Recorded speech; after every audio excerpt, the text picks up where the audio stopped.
This is Family Electric Ghost, and we're live on the air for the first time with Joanna Mcspadden. Welcome to the Family Electric Ghost podcast. How are you doing tonight? Hi, thank you. I'm doing great. I want to let people know that we are a featured podcast on a Newsly platform. You can see that icon up there that says listen on Newsly. For anybody who's listening or watching, you can use that coupon code of GHOST to check that out for free for 30 days. We'll be on Newsly later tonight because we are a featured podcast on that platform for an audio only version of the show. And so we want people to check that out. We do have your link up to be able to go to joannamcspadden.com, and then it has a /books /Obsidian Tide. And that will be fully clickable when we're published. So you don't have to worry about trying to type that down to remember it. You'll be able to click through on that. And tonight we're going to talk about why it's hard to be an introverted writer with a message. That's kind of the focus, but we're going to talk about your story. So one of the things I like to ask artists first time I get on the show is like, what motivates you? Like, why do you do what you do? Yeah, so for me, I want to make an impact. And being an introvert myself, writing kind of comes more naturally to me to be able to do that. And one of the major messages that I am really passionate about spreading is the don't settle message. And so I want to make an impact in people's lives with that message. And I think I've seen a lot of people in my own life kind of go down the checklist, kind of create the life they've been told is successful. And I really want to kind of challenge that way of thinking. And like I said, writing is much easier for me.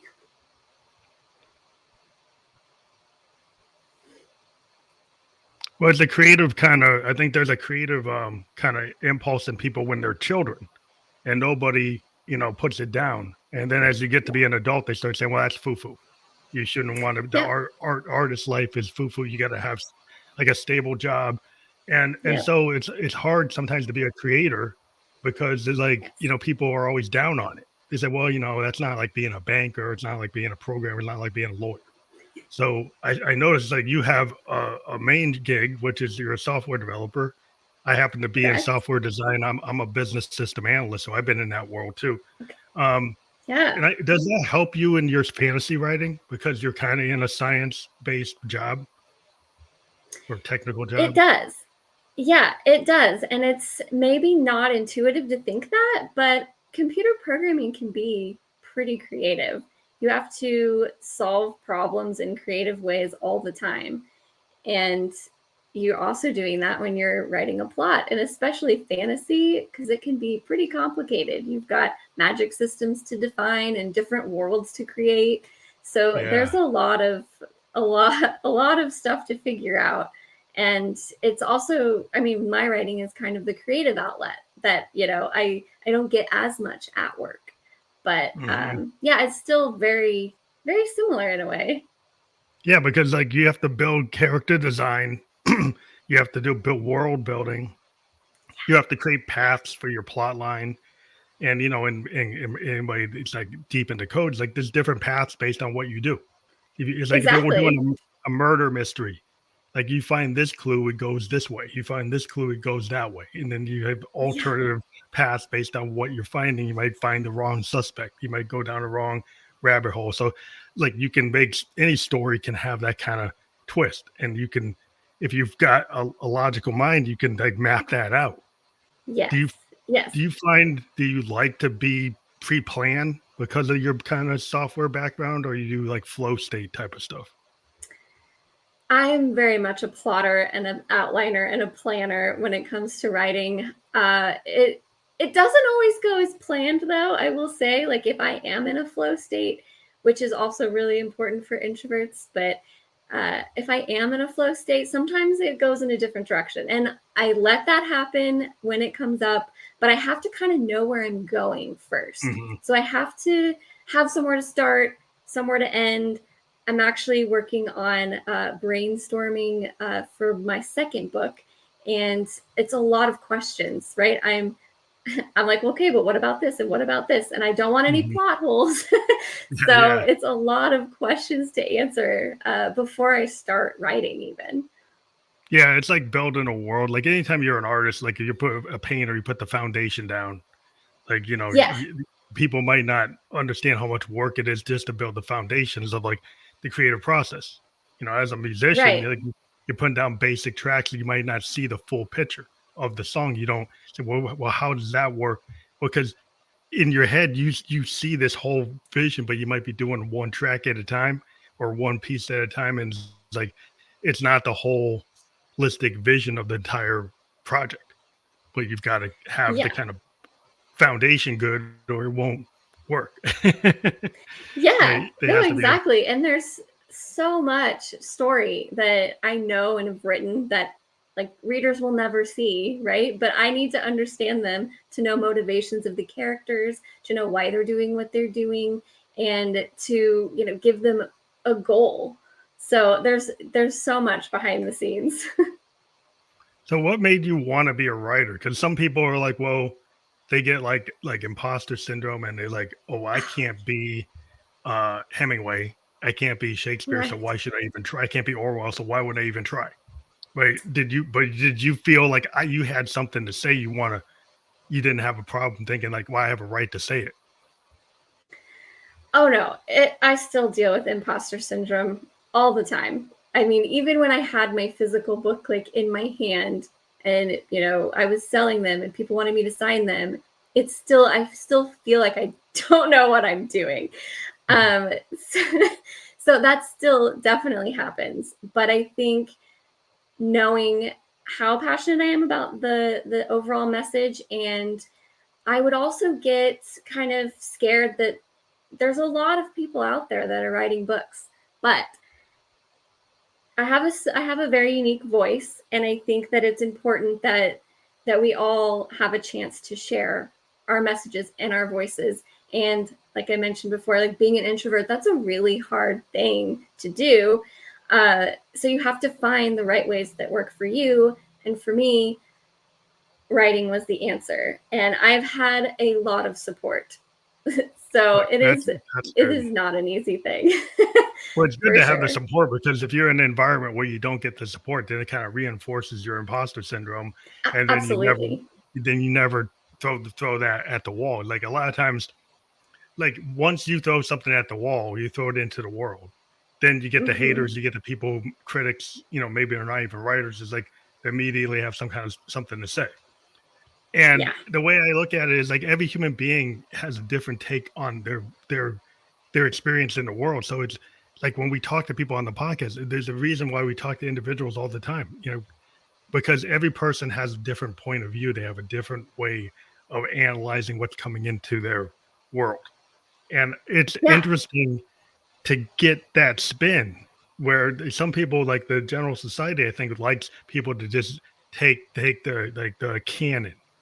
Like I said, oh, Mhm. Shakespeare or Hemingway, and that's all it is. Like you can't look at anything else because then that's like it's not legitimate. But it's like I think people won't make any progress if you just stay in the canon. You have to kind of push it, and then come up with new visions. Yeah. And I think part of the canon is extroversion as well. They want you to act like an extrovert a lot of the time. And that's been a big struggle, trying to determine as an introvert, how do I do this? How do I Mhm. find the right audience? How do I find the right medium for me? So when you got into writing, did you have like the beta reader kind of environment, or did you have like trusted people that you were able to like bring things to? Did you have a way to kind of put your thing into a community and get positive feedback that make you feel like you can make forward progress? Yes, and that was really important.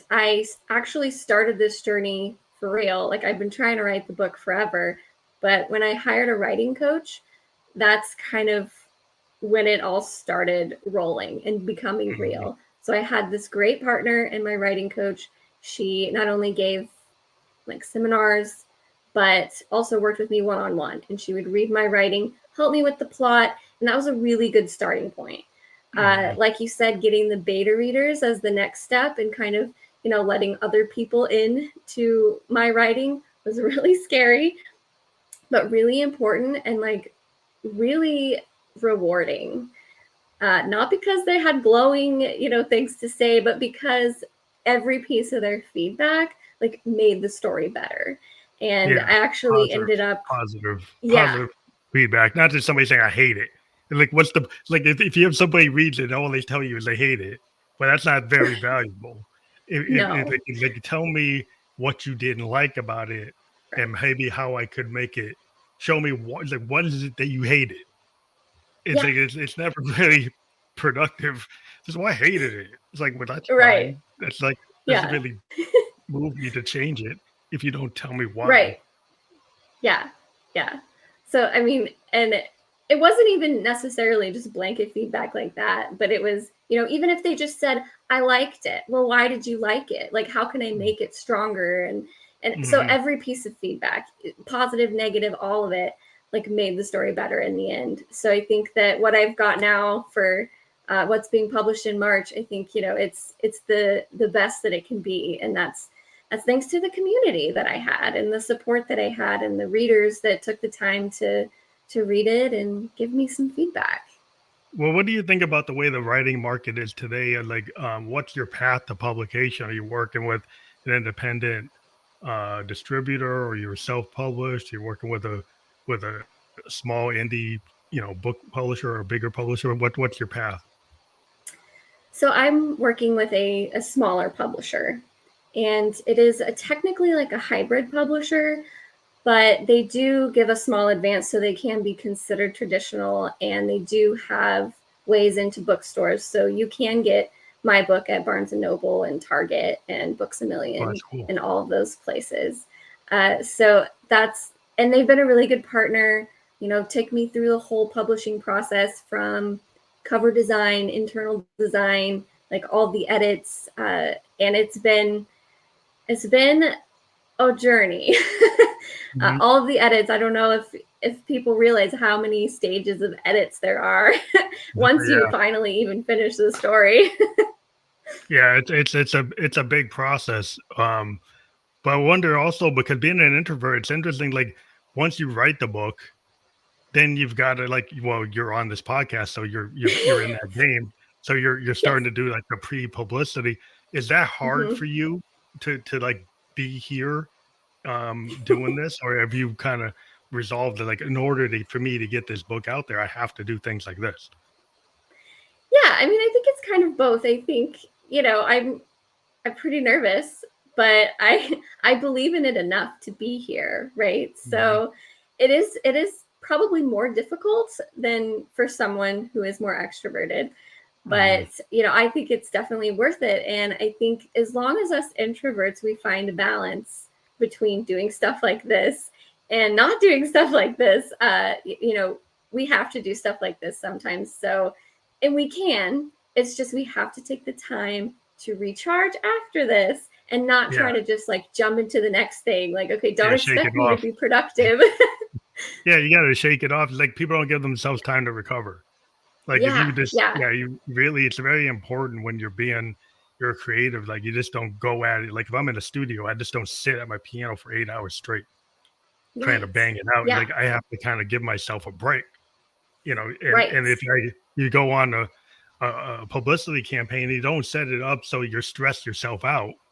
So yeah, you're going like bing, bing, boom, bing, bang. You're just flying, doing all this stuff. Like, you have to think about like what is sustainable and good for me right, overall. But I know right. sometimes like the machine of like sometimes the creative machines are oriented sometimes to do very extreme things in terms of like, oh, well, if Yeah. you're gonna go out there, you're gonna do a book tour, you do have to go, go to New York, then go to Hmm. Boston, then go there, do there. It's like, so is that in the cards, or would you just do things virtually? So I would love to do a book tour. I would probably be exhausted by the end of it, but I still, like I said, I mean, the message, the book, I believe in it so much that it's worth it for me to, you know, be a little challenged for Engage in a that. period of time. Yeah, Yeah, it's just another phase, because once you put something out yeah, there, you have to promote it. Like, you have to. you can't just like a lot of times artists is like, well, I want to just work on the next book. I want to work on Yeah. the next painting. I want to work. Well, how are you gonna? You got to get it into the gallery. You got to get it into the bookstore. You got to get it into the record store. You got to get it on streaming. Like if you don't Hmm. do the work, it's like you can keep on working, but it's like it just piles up all this work, and you have to start to just make choices like which things are you going to Hmm. work on, right? It is that hard. Like if as a writer, like you might already be thinking about the next thing, but Yep. now you have to promote this thing. But you mean you put some time maybe on the next book because you can set aside time you can manage. But like, is that like in the cards? Like, do you find yourself like working on something and say, "Oh, this would work better in the next project"? Yes. Yes. So I am already working on the second book, and it is hard to find the balance sometimes because I don't know if it's just an introvert thing, but at least a creative mind thing. You just want to jump into the next thing, like you said. And I would really, rather just dive into that, get Hmm. totally immersed in the next book. But I do have to pull myself out of it and do the marketing for this book, so that I can write the next book and that there will be people, ready to read the next one. So, I mean, I realize there's an importance to both of those phases. And I mean, like you said, it's a phase, it's a different stage of the process. So you have to respect it. Yeah. So, like, what can a reader expect by when they read Obsidian Tide? Like, I don't want to give away the whole. You don't want to give away everything because you want people to get it. But maybe you can kind of Right. give us the elevator story that doesn't ruin it. Yeah, totally. So it's an epic high fantasy. So it takes place in a different world, and it's about when a deadly disease hits the heart of a kingdom, and there are two main protagonists that the disease affects them both in different ways, and they have to team up together to try and find a cure for this disease that there's no known cure except for this ancient relic that's been lost to time. And so it's like nearly impossible task to try to find this magical relic. It's guarded by monsters and all of that. So that is the main like storyline. I will say though, it's about a lot more than that. I've tried to put like, deeper meanings into the story. So that's what it is Yeah. about on the outside. One of my main characters is an introvert and trying to navigate how to be a hero when you're an introvert and when you're maybe not comfortable with the spotlight and maybe not Yeah. comfortable with what everyone wants Reluctant you to hero. be. Yeah. Yes, very much. Yes. But that's a Yes. cool character because then like you can see them growing. The reader will probably see Yes. them grow and know how hard it is to see what they're doing. They get to be where Yes. they are. And so that's Right. a cool subtext that while you're getting into the characters, like, wow, that's really hard for them to do that. And they're putting themselves in that scenario. And the thing about Yes. fantasy and science fiction, like a lot of times you take things from like reality and then you bring it Hmm. in.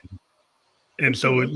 so some of your subtext might be like statements about things, but they're kind of like masked, and that's just something that, Rod Serling used to do, Ray Bradbury, Isaac Asimov, they all would have, Yes. hidden in the fantasy and the fiction is like assessments of the current state of the world, but kind Hmm. of within a fantasy world. Is that something that you Yeah. try to do as an author, or you just strictly fantasy?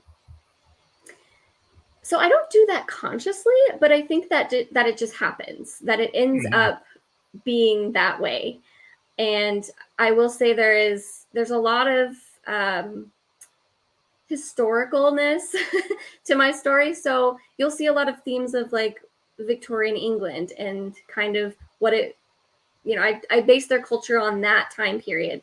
And then Oh one wow, of the cool. other cultures is more like Russian, like old ancient Russia. Oh So wow. there's a lot of like bits that kind of have merged together to be this interesting new world that I have taken, purposefully from this world. But yeah, I think it mostly just kind of happens naturally, that kind Hmm. of thing. So it's cool that you have like a history lesson. I mean, you taken like real history and then they brought pieces of it that structure into this modern world, so you can have that kind of world building that you did. So you probably Yeah. you looked at Victorian era and you probably dived into Hmm. your research to make it Yeah. somewhat accurate, rather than just Yes. kind of just making up on the fly. That's the work that Absolutely. people don't see that is Yeah. done for any kind of work. It's like the pre-work, Hmm. like you said before, like that you have to build all these foundational concepts to your Yes. satisfaction that you've got it right. Right, and Yes. that's There's so a how lot of how research. how long did it take to actually build everything to create this book? So the world building, it took me about a year, honestly. And I spent a lot of time on the religion because that is a big part of the book and how magic exists, in this Mhm, world. So I did spend a lot of time on that, taking, inspiration from a lot of religions that we have, mhm. in our world. And I will say it took me a year. Did it need to take me a year? Maybe not, but I love world building and Yeah. I probably planned out way more than I needed to. I know a lot about this world that probably isn't relevant, but it was a lot of fun.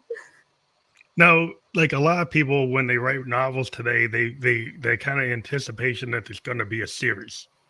Is Yeah, this like a book one of a series? it is. Yes. Yes. I had originally thought it was going to be three. I started plotting out book two, and I realized this is probably four books. So right now we're looking at a four-book series, and Obsidian Tide being the first one. Awesome. So is there going to Yeah. be kind of any kind of linkage language to link the books together to say that this is part one, two, or are you just going to people will just know that this is part of the series? Is it going to have like an overall theme name? Yeah, so the overall series name is the Lumos Gems Chronicles. Okay, so So you it's got that. about this. Yeah. That's cool. Yeah, Yeah. it's like I'm a big comic book fan, and that's a Oh, fantasy yeah. world.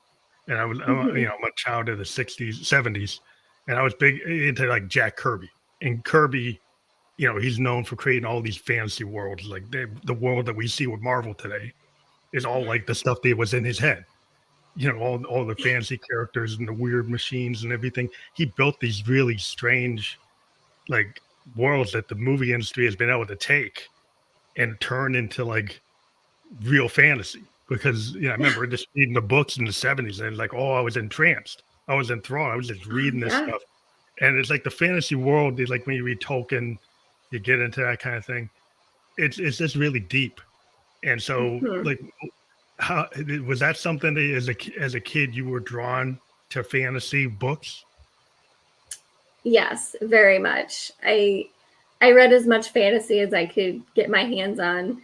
And one of the first series that I fell in love with was Lloyd Alexander's Prydain Chronicles.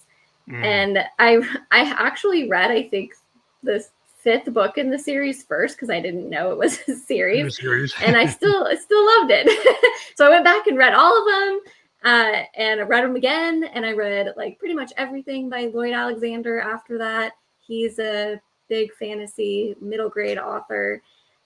Jumped into Harry Potter, love Harry Potter, Hmm. still to this day. Yeah, Yeah, it's like so it this was is just always. diving into those that fantasy world. It's just because it's like why I like science fiction. Like why do kids like Star Trek and Star Wars? That kind of because it's like space opera.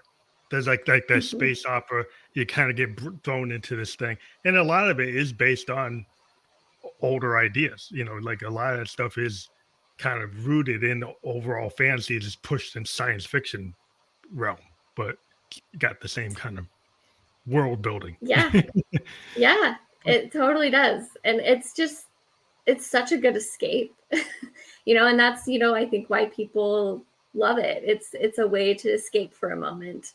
And that's always been appealing. It's interesting in today's world.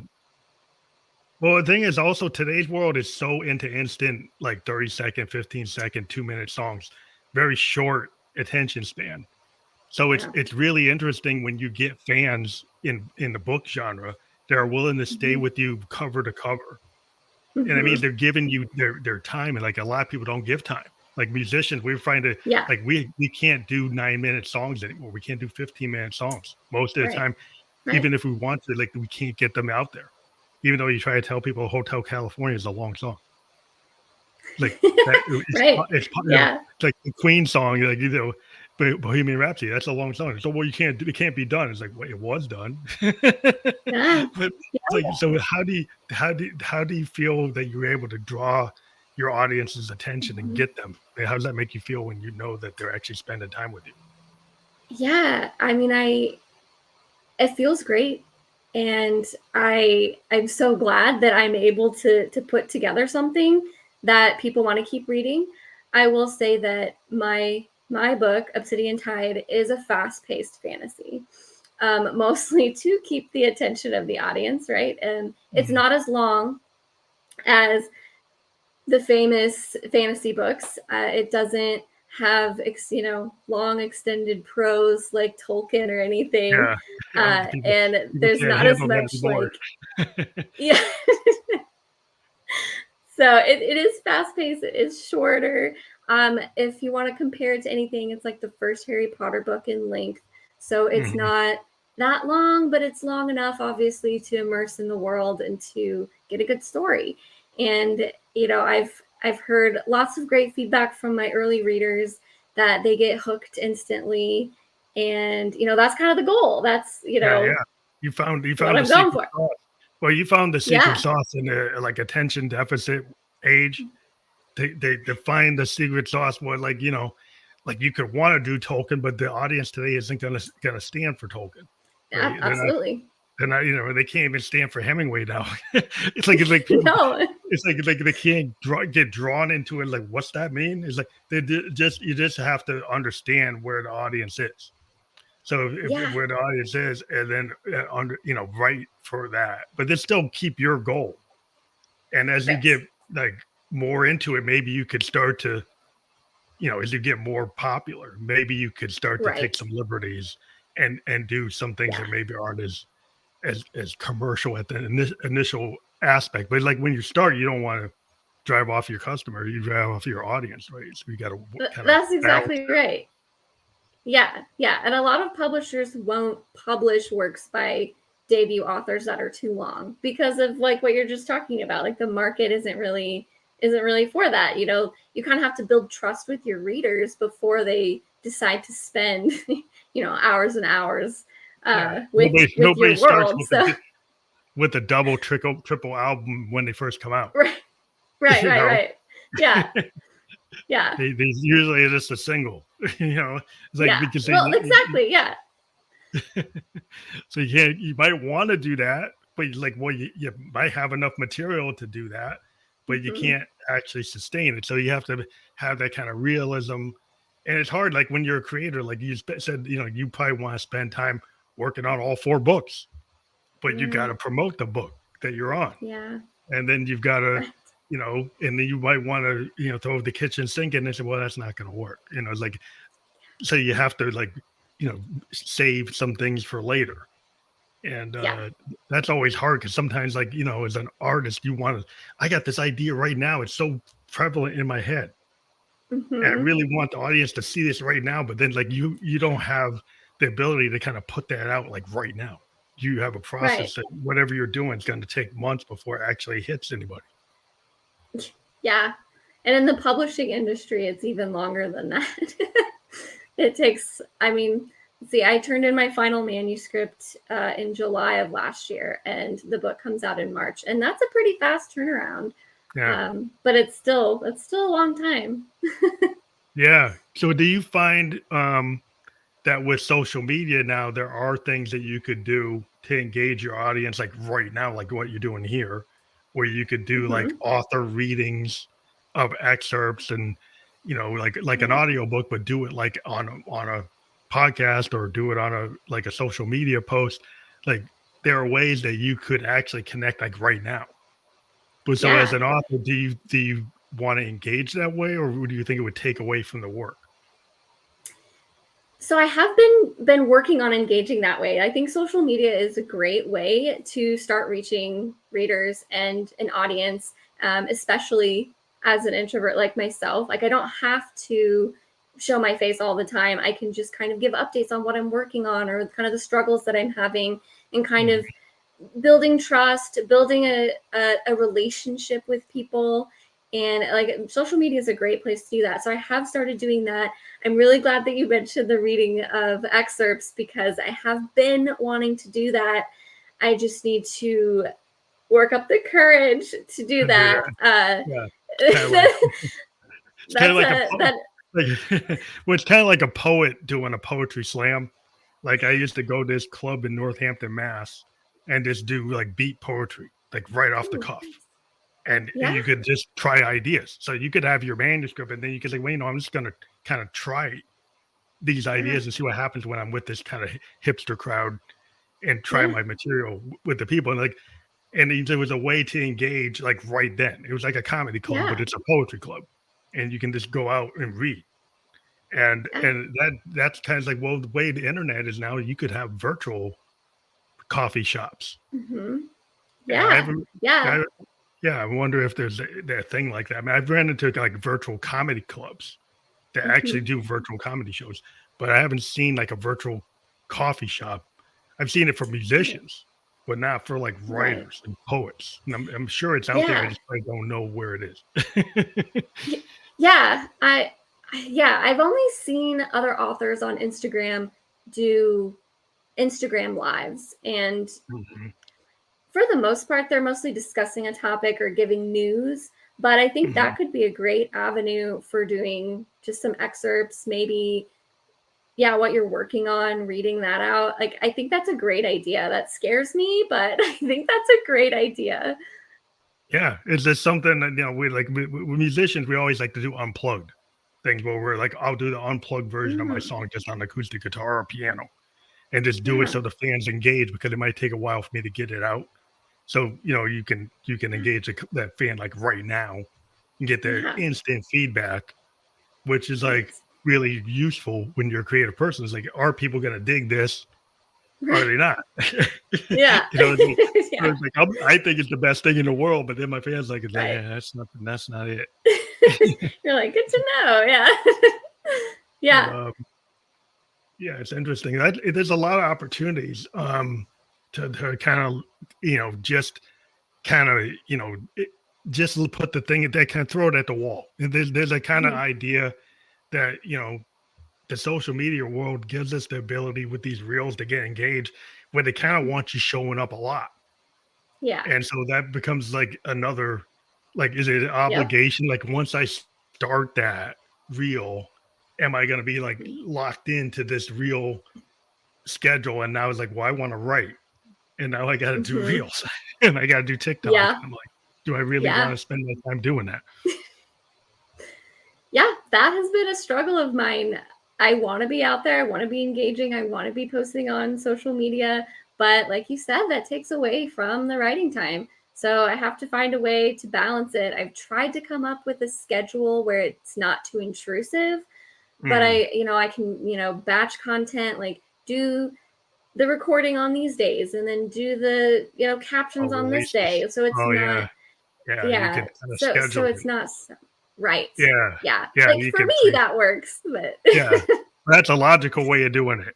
That's a yeah, logical right, thing, right, that's like, the actually, programming way.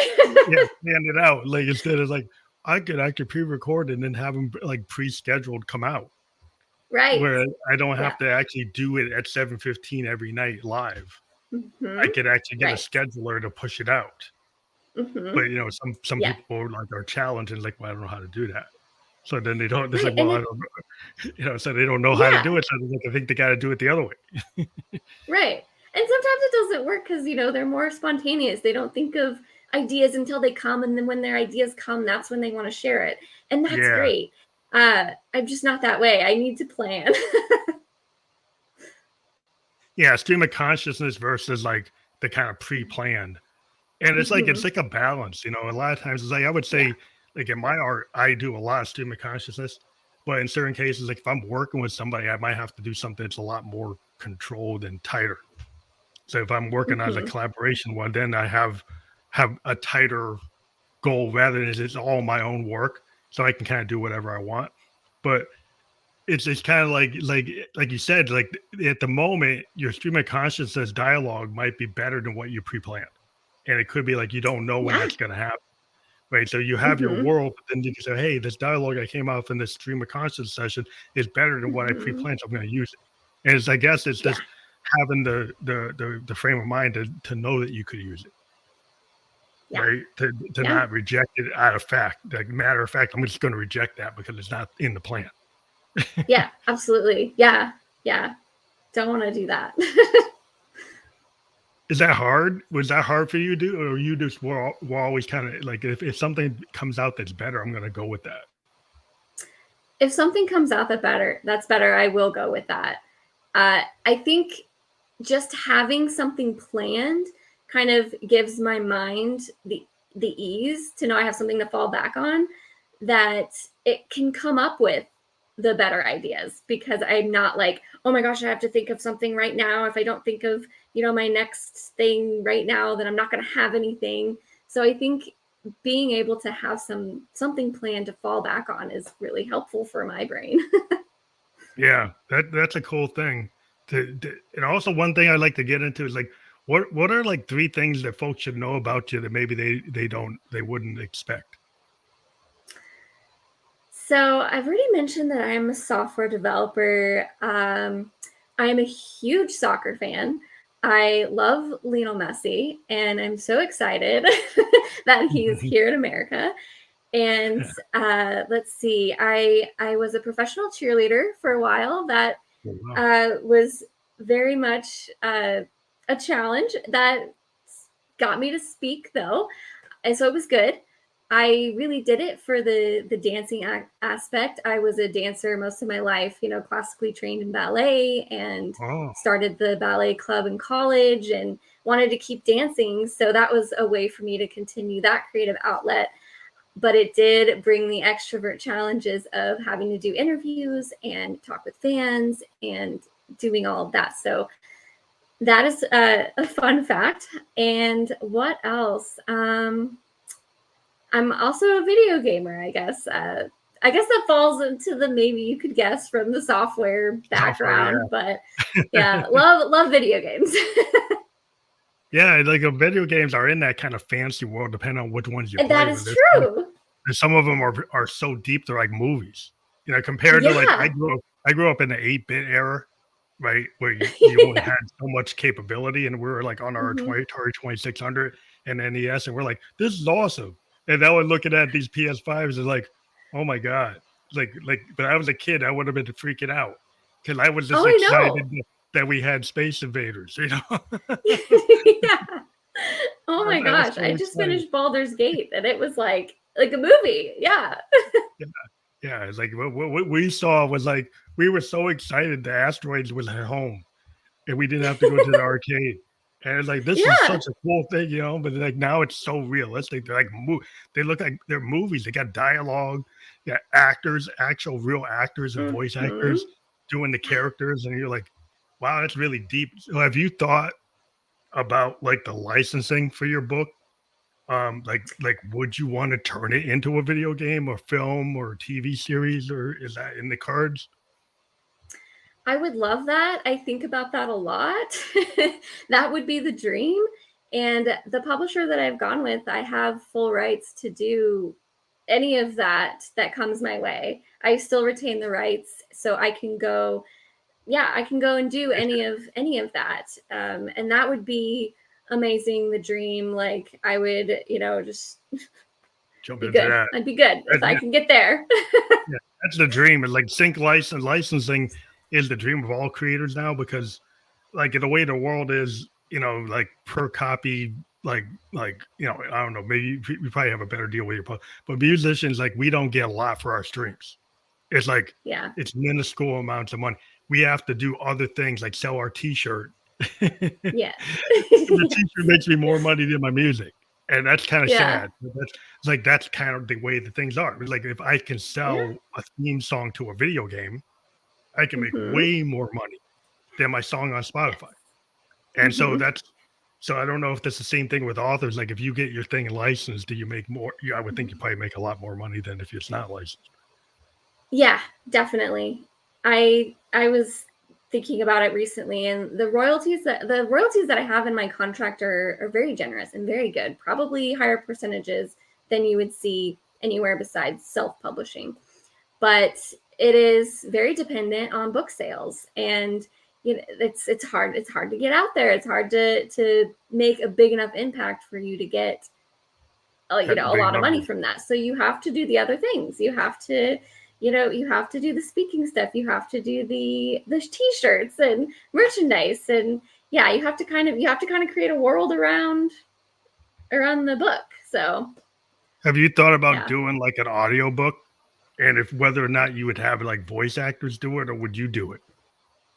Yes, I have thought about that, and my publisher might be able to help me produce it, but I definitely would not be the narrator. It is a dual POV as well. So there's a male protagonist and a female protagonist. So there'd probably be two voice actors needed for it. And I mean, I have thought about it, but it's kind of, down the road a little bit. We'll see how the launch goes and all of that fun stuff first. Yeah, it's just to say that there's a whole market with a lot of people that engage on books because they're commuting and it gives them a way Yeah. I used to be a commuter, and it's like the real life scenario is like I'm on a plane, I'm in the Uber trying to Hmm. get to the next gig because I'm working on Yeah. an assignment, and I've got like 4 hours of travel Ooh, or yeah. with the travel time in one day, and then like I can listen to a lot of books. I can get Right. not just like listen to music. I can get engaged into these books and podcasts, and there's just a whole nother way to consume that type of information. Right. And I think it's hard for people to be in quiet these days as well. So even just doing stuff around the house, I like to have an audiobook going. So, Mm, yeah, it's just yeah, I mean, we kind of need constant stimulation now, and that's a really good way yeah, to do something that feels productive yeah. while You you're get doing tired other of the things. playlist, tired of the Spotify playlist. You put your favorite book on, and Yeah, um, and it engages you in a different world because it pulls it you does. into like a movie in your mind. Like every time Yeah. I've read books, I kind of start seeing that like Mhm. visual in my head. Yeah. It starts. I get my own interpretation of what I think it should be, and that's the way it is. The reader interprets through your Yeah. words, and they get their own, and interpretation of what you've tried to do. But Yeah. that's kind of it's always interesting that like how the Mhm. mind can concoct these images from Yeah. words, and Yeah. it's always like fantastic to me. Is like that process. It's like, whoa, wow, that's super compelling. Yeah. Yeah, it just comes alive.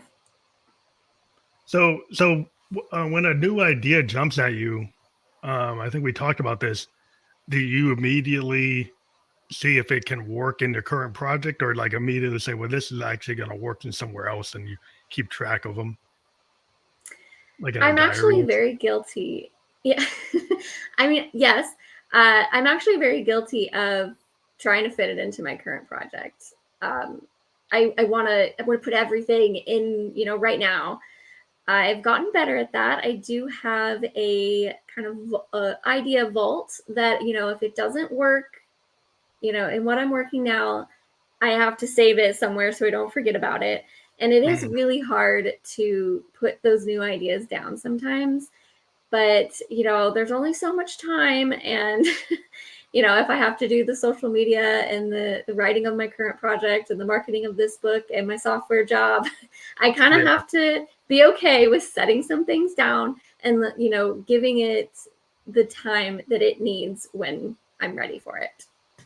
Did you ever use like audio tape to like record ideas? I know back in the 70s, like a lot of authors actually recorded like a lot of their information onto tapes. They would actually like talk into tapes and put a lot of ideas down that way. Is that something you're into?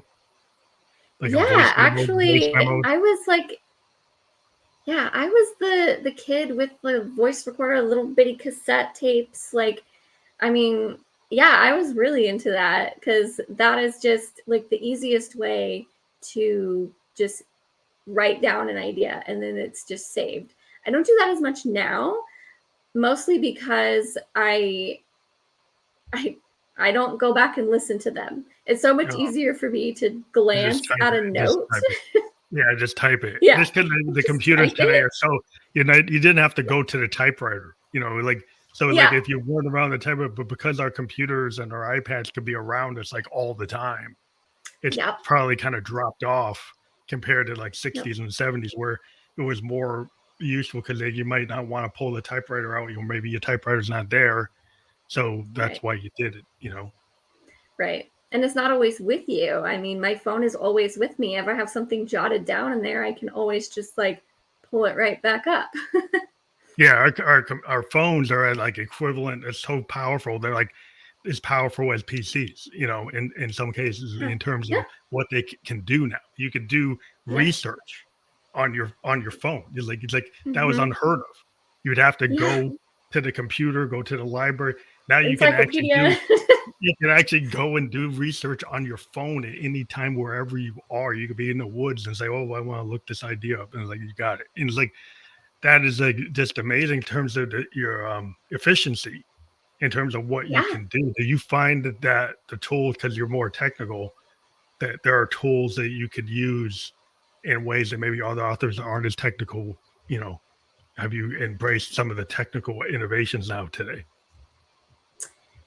I think one of the things I have an upper hand on is my website. That was, super easy for me to set up. I work on websites as a living, and I can kind of, do the mobile versus desktop pretty easily, make it look good.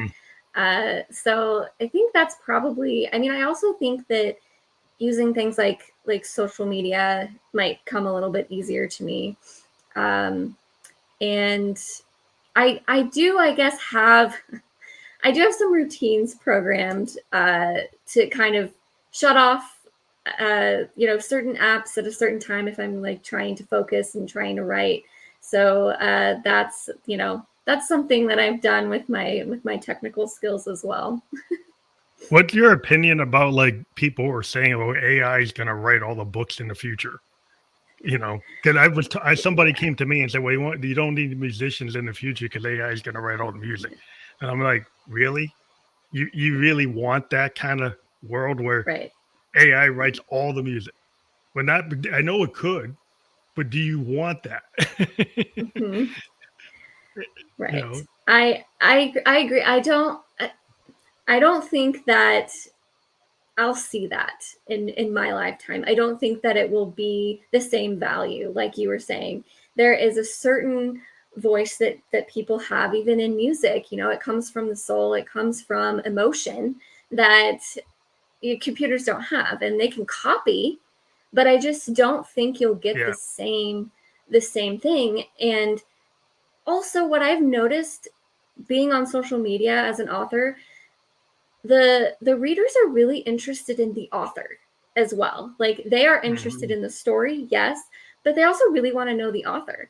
So Yeah. I This think that, history. and I'm Yeah. sure they want to know musicians too. I mean, you follow celebrities, you want to know these Yeah, people. you want to understand their motivation. Like the computer was like, "What's the Yeah, AI agent motivation?"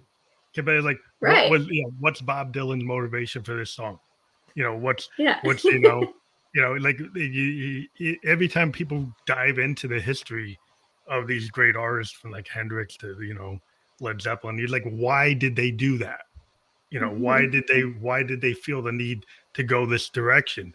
And that's a human thing. It's like what happened? Hmm. It's like, oh, we were feeling this, and you get these interviews, and people want to know why the artist was Yeah. motivated to do X.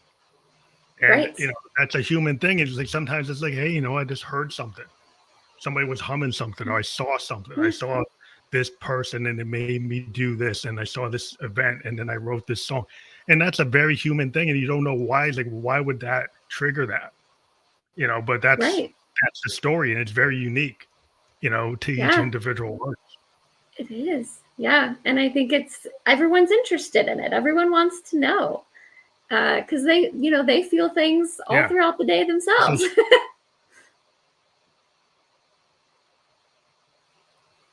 Yeah, I Yeah. just want to feel that. I think the authenticity, Mhm. and I think also the vulnerability of being a human being. Like when you're a human being, Mhm. you're not 100% perfect. And sometimes Right. it's like the happy accidents and the imperfections. Mm. Yeah, it's not Mhm. 100% perfect, but that's actually the character. Because, sometimes Right. when you get to be a writer, you get like eventually you get like forgiven for your style if it's not grammatically fully correct, right? Because then Mhm. artists actually Mhm. writers will go and do things. Like I think there's stories about Yeah. Stephen King. Sometimes like he has certain things that not correct, but he gets away with it because that's his style. Like that's Yeah. actually part of what his character is, and it doesn't have to be perfect because that's who he is. He's trying to Yeah. engage so you feel something, and doesn't have to be perfect for you Mhm. to feel it. Right. Right.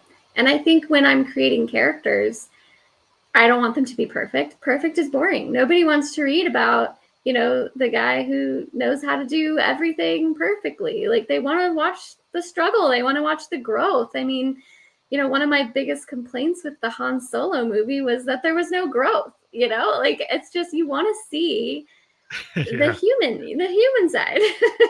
Yeah, you just don't want to be a caricature of what you think he should be without any depth. It's like you want to know that the whole history. You've got to feel like that backstory. Like you got to make it Yeah. compelling. You got to make it have Mhm. some layers. You got to make it have some Yeah. not obvious complexity. But so that you get like, oh, like the best things are when you actually discover something and it doesn't hit you over the head. Yeah. You might have to go Yes. back and look at it.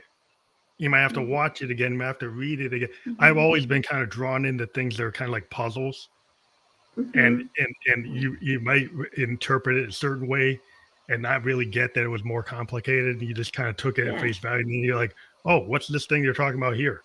I got to go Mhm. back and figure out." Mhm. Like, "Oh, I missed something."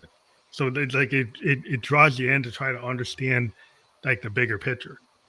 Yeah. Yeah, totally. And the people are so time crunched today. I don't know if people like that, but like I like it. Yeah, yeah, I do too. I do too. I think people do. I just think they don't give it the time necessarily, but I think everyone does.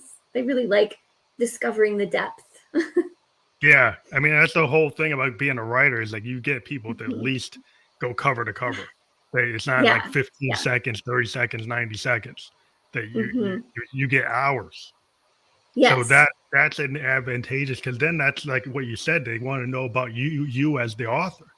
So then they're Yeah. gonna find like what do you like to eat? Do you like to cook? Do you like to they want to know your Right. like look well, where do you live? It's like not they're gonna like they're gonna track you down, but they want to kind of know you're a person, Yeah. you're a real person, not some kind of Exactly. pseudonym that you're like a real individual and you have a history and it's like why you do what you're doing, like Exactly. Yeah. And they want to, that's how you get them to read the next book. yeah, because you get drawn in. And if you get drawn Yeah. in, that's the whole the magic of Yeah, of it is. of Absolutely. books is to get that kind of curiosity when you're a kid and you're so Yeah. excited to be Mhm. reading like Charlotte's Web for the first Yeah. time. And like you're Yeah. like, oh, like I don't know if I like books. And then you read something like Charlotte's Web or A Wrinkle in Time, and you're like, wow, I'm really Yeah. getting drawn in. As a kid, I was like, when I Yeah. read that stuff, it's like, wow, they really kind of pulled me into like, oh, I like reading. I like what's going Yeah. on with these Yeah. stories, you know? Yeah. The emotion that it pulls out of you, just kind of unexpectedly sometimes, it's like you said, it's magic. Yeah, it's great to be in the kind of magic world. It doesn't just have to be Hollywood. I think a lot of people are just drawn into the movies, drawn into the Yeah. TV, but the original kind of thing that people had before the electricity, is the books. Uh, Yeah. and I think it's really important to give yourself time as an individual to like check out a new author, like Hmm. whenever you can, like once a month, once a week, whatever your time Yeah. bandwidth is. And we do talk to a lot of authors on this podcast, and I do want to thank you again for being on the podcast. Yeah. And I Of want course. people to check out your link so they can get to your book, and that's fully clickable. And we do encourage you to engage there and check it out. And check out how to get on the list to be like pre-order or what if that's Yes. available. maybe you can talk more about that. Is that available right now? Yes. So the book you're able to pre-order it. Like I said, anywhere you can pre-order it. Amazon, Barnes and Noble, Target. It's pre-orderable everywhere. So yeah, go ahead. Well, that's great. Like we do love being able to break, people, and we do have from time to time people come back. So like in the future, if you ever want to come back with your next book and kind of do a follow up Yeah, interview, whenever that's ready, like we do love to be able to kind of follow the people we talk yeah, and kind of show where they are after the first interview. So yeah, that's always an open invitation. And thank you again for being on the Family Electricos podcast. yeah. Thank you so much. It's been great. Thank you.